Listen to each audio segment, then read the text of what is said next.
بسم الله الرحمن الرحيم نحمده ونصلي ونسلم على رسوله الكريم أما بعد قال النبي صلى الله عليه وسلم من قام رمضان إيمانا واحتسابا غفر له ما تقدم من ذنبه أو كما قال عليه الصلاة والسلام۔ حضور نبی کریم صلی اللہ علیہ وسلم نے ارشاد فرمایا کہ جس بندے نے رمضان میں ایمان کے ساتھ اور ثواب کی امید میں قیام کیا تو اس کے اگلے پچھلے گناہ معاف کر دیے جاتے ہیں۔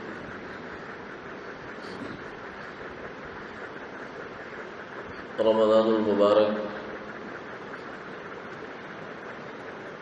نیکیوں کا سیزن ہے جس میں اللہ کی رحمت بہت قریب آ جاتی ہے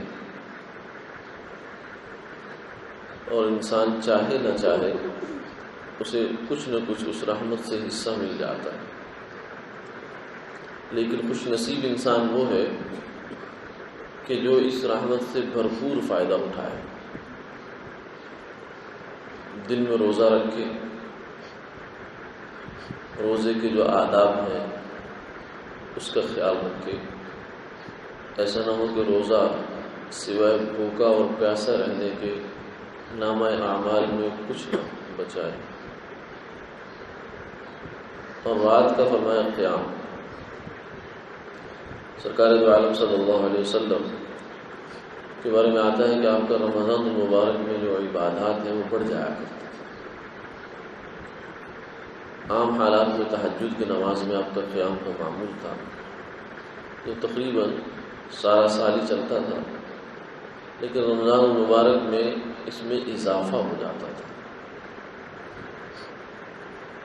یعنی تراویح کی نماز جو رات میں ہوتی ہے، قیام اللیل ہے رمضان کا، یہ بھی آپ صلی اللہ علیہ وسلم ادا فرماتے تھے۔ 3 دن تک آپ نے یہ نماز باجماعت ادا فرمائی صحابہ کے ساتھ۔ چوتھے دن آپ باہر تشریف نہیں لائے، صحابہ انتظار کرتے رہے۔ صبح آپ نے یہ فرمایا کہ میں اس لیے نہیں آیا کہ اللہ کو تمہارے جو ذوق و شوق ہے یہ کہیں پسند نہ آ جائے اور تراویح تم پر فرض نہ ہو جائے، پھر اس میں بیمار بھی ہوگا اور مسافر بھی ہوگا، پھر ان کے لیے مسائل ہو سکتے ہیں۔ اس لیے دل تو میرا چاہنا تھا آنے کو، لیکن اس اندیشے سے میں رک گیا۔ تو آپ صلی اللہ علیہ وسلم کی سنت سے یہ ثابت ہوا تراویح کا باجماعت ہونا بھی۔ اب رہا یہ کہ تراویح کی رکعات کتنی ہے، تو اس میں راجح بات یہ ہے کہ 20 رکعات تراویح، یعنی 20 رکعتیں پوری انسان پڑھے۔ اگر کوئی مجبوری نہیں ہے، چلو کوئی عذر ہے، بیماری وغیرہ ہے، تو پھر جتنی آرام سے ہو سکے پڑھے، لیکن عام حالات میں اگر کوئی بیماری نہیں، کوئی عذر نہیں ہے، تو اس صورت میں یہ چھوڑنا یہ بری بات ہے۔ تراویح کی نماز، رمضان کا مہینہ ہے، اس میں بھی انسان اگر عبادت سے جان چھڑانے کی سوچتا رہے تو یہ کوئی مزیداری والی بات نہیں ہے۔ یہ تو مہینہ ہے اس لیے ہے کہ آدمی اس میں عبادت کو بڑھ چڑھ کے حصہ لے۔ سرکار دو عالم صلی اللہ علیہ وسلم کا معمول تھا رمضان المبارک جو ہی چاند نظر آتا تو آپ اپنا بستر لپیٹ دیتے تھے، فرمایا کہ لنگی جو ہے وہ کس لیتے تھے۔ اس کا مطلب ایک یہ بھی ہو سکتا ہے کہ بہت تیاری اور اہتمام ظاہر فرماتے تھے، اور دوسرا یہ ہے کہ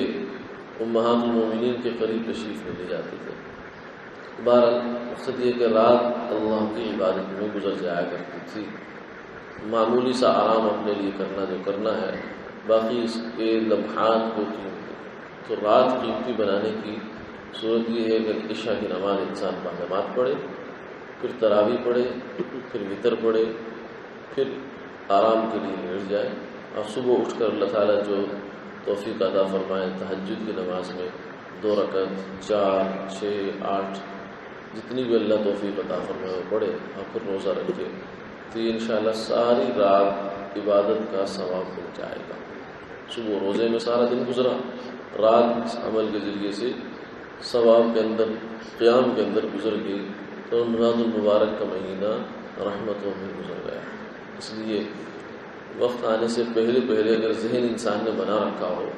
تو پھر شیطان دخل اندازی نہیں کر سکتا، ورنہ وقت آ جاتا ہے اور پھر وہ عذر تراشتا رہتا ہے اور انسان کو عذر بنا کے دیتا رہتا ہے۔ اس لیے ابھی سے اس چیز کی نیت کریں کہ انشاءاللہ پہلے زندگی میں جو ہوا سو ہوا، لیکن اس رمضان المبارک میں کچھ بھی ہو جائے میں نے